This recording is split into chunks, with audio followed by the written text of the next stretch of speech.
everybody, and welcome back to the channel. We've got a wrestling review for you today. Well, of course we do, it's Tuesday. Last night was Raw. Now I know, I'm the SmackDown guy, I shouldn't be on here. Chris has got his hands tied, he's got a busy day at work and he's got shit on after work and stuff. So he asked if he could tag me in, if you will. Yeah, I was spent all night thinking about that joke. But yeah, this isn't going to be happening all the time. Just hopefully a one-off, and then Chris, as of next week or next Raw after Mania, he'll be doing the reviews, carrying on. But let's just get on what happened with Raw last night for the 27th of the 3rd, 2017. Just really quickly, guys, if you're enjoying these reviews that me and Chris are doing, Raw and SmackDown, could you please give them a thumbs up? And if you're new to the channel and you're enjoying our wrestling stuff, could you please hit the subscribe button down below? But yeah, now we'll carry on with the review, I swear to God. Just want to kick off with the cruiserweights super duper quick. Austin Aries versus Noam Dar with Alicia Fox ringside. And at one point she shouted to Austin Aries, I hate your face. So cheers for your input, Alicia. Nice one. Austin and Neville was on commentary. Austin Aries picked up a submission victory with is it the last century he calls it? It's the last century. Picked up submission and then he gives some crap to Neville, who was at ringside. And then later on in the night, it was Neville versus Jack Gallagher. And by the way, thank you, Jack, Neville and Austin Aries, for bringing a decent bit of life into the cruiserweight division. You know, they're putting on good shows. But Neville versus Jack. Neville picked up a submission victory with the Rings of Saturn. And then Austin Aries was backstage, cut a promo after Neville had won with the New Day for whatever reason. And I don't know if it was cringy or not. I don't know if it was needed, but he started giving it the whole, your WWE Cruiserweight, so whatever. But yeah, both decent matches, both okay. So thanks for bringing some life into the Cruiserweights. And I actually can't wait to see what happens at Mania between Austin Aries and Neville. The tag division now. We had a backstage segment between Cesaro, Sheamus, and then all of a sudden the club come out of nowhere and beat them up with the solid steel ladders. Them solid steel ladders. But no, yeah, it was fine, I guess. And then later on in the night, we had the club taking on Enzo and Cass in a tag team matchup. But as the couple walking down, Sheamus and Cesaro hit them with some ladders. Well, a ladder. Ladders? Ladder? Is one ladder a ladders? Whatever, we're here to talk about Raw. Attacked them on the way down, then there was a big scuffle. You had Enzo and Cass flying about. Big Cass was left in the ring with Sheamus and Cesaro. He got hit with a ladder. And it ended up with the club looking strong, the other two teams down. So, I mean, it should be a nice little match for Mania. I think the build's been a bit shit, but it should be a nice little matchup. So, the clubs, the villains, the baddies are looking strong heading into Mania.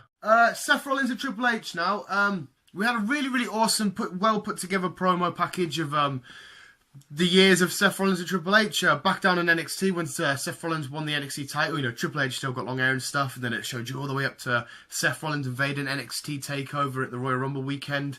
To a couple of weeks ago on Raw where Triple H is battering his leg in and stuff. It was really good. I think a lot of people are really looking forward to this match at Mania. It's going to be friggin' awesome. But then we had the Hold Harmless Agreement, it's called. The Hold Harmless Agreement signing, Triple H handing it over, you know, you're going to sign. Then they have obviously a big thingy. Triple H like, you're nothing, you know, you would have been nothing without me. And Steph's like, I can't wait to forget you and all this kind of stuff. But then the best part happened. They had a scuffle. Triple H rams the table into his knee. And you think, oh, he's going to get battered here. But then Seth lines him up for a pedigree. But Triple H counters it. But then he lines Seth up for a pedigree. And then Seth chucks him out the ring and it just ends. But oh my God.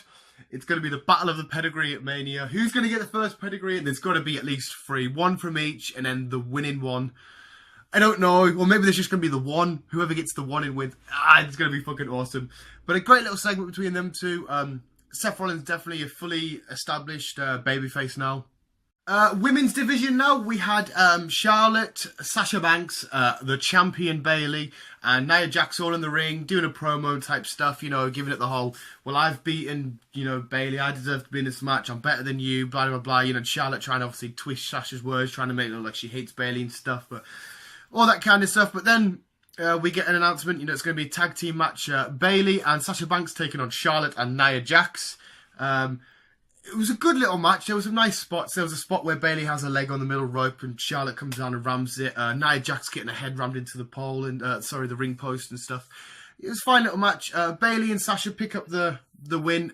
Bayley hits a belly to belly on Charlotte, but then Nia Jax just loses control. Leg drops Sasha. Samoan drops Bayley. Charges Charlotte. They're all down. She's in the middle of the ring holding the title. I think it's a bit random how she just got chucked into the fight. But I guess it could do quite well. I don't hate Nia Jax. She's quite good. Charlotte, Sasha, Bayley, obviously love them. Yes, I love Charlotte. I mean, she's a really good bad guy. I hate her in that respect, but to watch in the ring, she's amazing. And Bayley's my favourite woman on Raw, so it should be good stuff. It was a nice little segment. It rounded off nicely heading into Mania. Right, Kevin Owens and Sami Zayn. Earlier in the night, we found out that there will be a no disqualification match with Kevin Owens and Sami Zayn. If Sami Zayn lost, he would lose his job. So fucking leave Sami alone. I love Sami Zayn and he needs a win. Right, let's talk about the match. They get into the match. I know they've said it would never happen again. We've seen this match up loads, but you can't help but feel the energy and the excitement when these two match up because they've done each other for so long. They've had so many matches. Again, like the women's match, there's great little spots like Sami Zayn getting chucked on the barricade and he's losing his balance and Kevin Owens pushed him over and stuff. But the really exciting part was Samoa Joe comes down. You think, oh, here we go. It's not. Sami Zayn's going to get sacked. But then, and he picks up a chair. But then Chris Jericho comes down, starts welting Samoa Joe with the chair. Kevin Owens gets involved. He's like, get away, Jericho. He hits him. And as Kevin Owens is distracted with Chris Jericho, nice little roll-up victory for Sami Zayn there. I was like, yes, Sami Zayn's going to fucking win. I don't know. I mean, unless something's been announced now or last night without me knowing when I was at work, whatever. I don't think Sami Zayn's got anything booked for Mania, unless there is going to be a Samoa Joe Sami Zayn feud or fight, whatever. I have no idea. I mean, I won't argue completely against that because they have put on great matches. It's just sort of, right, they've sort of done it quite a... Samoa Joe's been up for 2 minutes and it feels like it's been done loads, but I don't know. Chris Jericho, Kevin Owens, I cannot wait for it. It's going to be fucking brutal as out. It's going to be amazing. But, I mean, I guess we'll see what happens with Sami and that. But it was a nice little segment. It was a great way to give Sami a good little win without making Kevin Owens and stuff look weak. So, fucking awesome. Great segment. Then we had like a... I think it was just sort of in honour of the Andre the Giant Memorial Battle Royale. Did I say that messed up? Andre the Giant Battle Royale Memorial... We had an over-the-top rope challenge with Big Show and Jinder Mahal for reasons. Big Show chucks him out, so technically he won, but then the Shining Stars come down, R-Truth and Goldust come down, Bo Dallas come down, Curtis Axel come down, and obviously Jinder Mahal gets back in the ring, and they're all sort of pounding on Big Show. They chuck him out, and it's sort of like, right, cool, took loads of years. Then the Big Show got back in the ring, chokeslammed both Shining Stars, Goldust and R-Truth climbed out of the ring, Curtis Axel got a knockout punch, and Bo Dallas got a knockout punch, and Jinder Mahal got a choke slam. I can't remember. It was absolute carnage. Shit going everywhere. Yeah, it was a fine segment. I mean, I'm guessing all of these guys are the guys that are going to be involved in the Andre the Giant Battle Memorial. I don't know why I can't say it today. I said it perfectly last week on my SmackDown review. I can't say it today. But yeah, good little segment. Letting Big Show stay really strong. I know he's won it before. You should let an up-and-comer like Baron Corbin win it like he did last year. I don't know.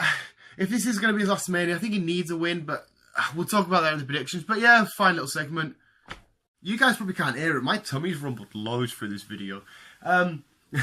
Next up, I know, get ready for the boos. We had Roman Reigns in the ring. Boo. Personally, I don't mind the guy. I think he's a great in-ring performer. I think his feuds are amazing. I think he does well. But yeah, keep him coming. Boo. Right. Let us know in the comments if anyone wants to get involved. Was this a heel promo? Right. I know his mindset's always been one versus all, do everything on his own and stuff.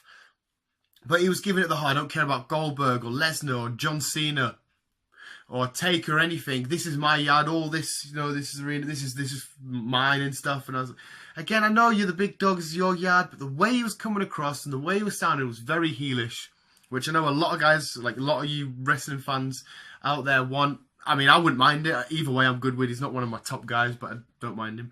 So I don't know. It did sound heelish. Let me know down below if it was heelish or not. But then we had a fucking The Undertaker music hit, and we had a pretty cool promo, actually. Little promo package of Undertaker digging away at a grave, and then the camera pans out, and it's like Roman Reigns, and it's got WrestleMania date on it.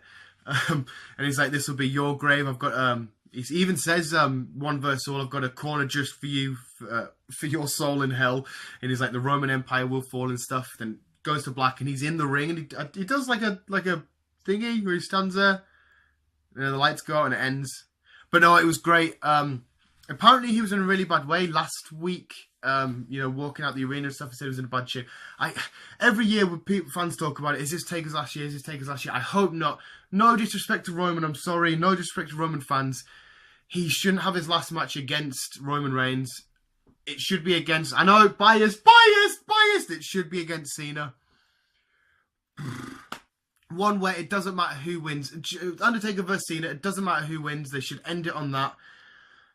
But we'll get into that later in the future because I'm going to start fucking venting away here. But that's how it should be. But yeah, it was a great segment though. I think it's going to be a great fight no matter what happens. The arena's going to kick off if the wrong result happens and the wrong reasons, if they do it a certain way and that. But yeah, great segment. I rambled shitloads through that part. And then it's the two big guys. You've got Big Bad Goldberg and Big Ass Brock Lesnar. Paul Heyman was in there. Paul Heyman in the ring with Goldberg. With Goldberg. No, he wasn't. That would be weird. With Brock Lesnar, I don't think I need to tell you guys, you know how the whole gimmick is, the whole shtick. Brock Lesnar just sits there and does that. Hey, look at my boobies. If you're watching this, Brock Lesnar, please don't eat me with your Cheerios in the morning. I'm sorry. Paul Heyman, Brock Lesnar, my beast. Goldberg, we respect you. We blah, blah, blah. You are a superhero, but this is a beast, and a beast will take your superhero out and that kind of stuff. It's fine. But then Goldberg does come out, and he's like, why don't we give Philly, a bit of taste of WrestleMania now? Gets his belt off and stuff like that, walks to the ring. I'm getting everyone's names confused. Lesnar comes out the ring. Boom! Spear! And then Brock Lesnar's down and out again. It's actually starting to get to the point in my head, when you think about it, I know it's fake, but in your head, think about it's real. You're like, how the hell can Brock Lesnar beat Goldberg? He's just been absolutely butchered off him so many times. I'm really worried this match is going to go on for... Again, it should be for the prediction video, which we'll have out on Friday, by the way. It better not be like a 1 minute match. I want at least a 10-minute, 15-minute feud. Surely they can go that long. We'll see what happens, but it was a really nice way to set up. I wasn't expecting that. I was just thinking more of a face-off. Maybe they won't touch. But they did. A great segment. And that was it. That was the Raw review for the 27th of the 3rd, 2017. Like I said, Chris will be doing all future ones as per usual. It's just he was tied up. But definitely, please, guys, like I said at the start, if you could give a thumbs up and subscribe if you're new. And that was it. That was the go-home show for Raw. I'm going to say it was a good 7 out of 10. I think 7. My thumbs up is so... I've done this so many times in videos. Shut up, Dan. Thank you guys so much for watching. Peace out. Yeah, that was a good ending. I like that ending.